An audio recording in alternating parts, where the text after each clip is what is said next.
Ne kemi luajtur një rol, të cilin duke shkuar në parlament do të çojmë deri në fund. Përmes komisioneve hetimore ne duam që të jemi sinqertë, kemi për të diskutimet e bashkë. Burgu këtyre mos më xhapiç. Do të thënë jam plotësisht. Unë du lekët vëlla. Do të thënë çdo qindark që i është vjedh shqiptarëve, ti rikthehet shoqërisë. A ka mundësi mos bëjmë burg hiç ata bëjnë jetë zakonshme? Falcone kur i hyri mafias, nuk është problemi tha t'i arrestojmë tha. E di pra, problemi është t'i marrim pasuritë. Pikërisht. Dhe t'ia rikthejmë qytetarëve. T'ia rikthejmë qytetarëve sepse kur këto hyn burg, bëjnë 2-3 vjet burg dhe dalin me atë fuqi financiare këto dhe nga burgu e kanë kontrollin jashtë. Pra, dobësimi financiar i tyre për lekët që kanë me krimin dhe me korrupsionin duhet i merret dhe masaj biles as skepsi i futën burg se trojnë me taksat e qytetarëve. Po nxjerrët të vit lëvizim me autobus një, punoi si njeriu i zakonshëm dhe ja ke bë dënimin atë. Ja ke bë dënimin. Kupton?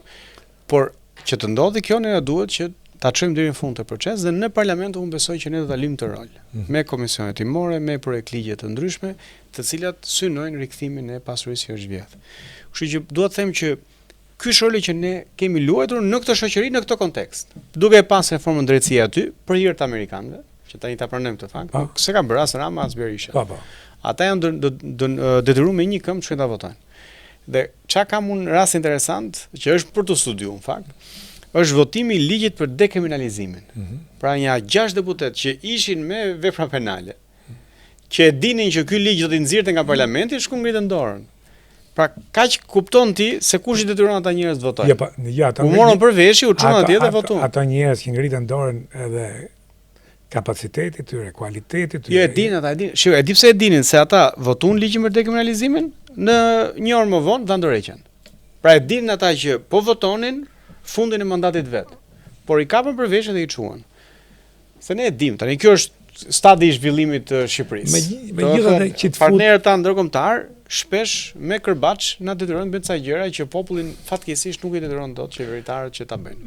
Megjithatë, nga eksperiencat, edhe politika amerikane, edhe ndërkombëtarët, edhe në shtetet e tjera, demokracia dhe shteti i drejtës nuk eksportohet, sigurisht ndikojnë, por ka të bëjë me një ndërgjegjësim të qytetarëve ose të popullit, se nuk e di, stadi i qytetarisë është shumë i lartë të popullit, dhe ka të bëj me kulturën e popullit për të kundërshtuar të keqen. Unë mendoj, ndoshta e kam gabim, që ne si popull pajtohemi shumë kollaj me të keqen.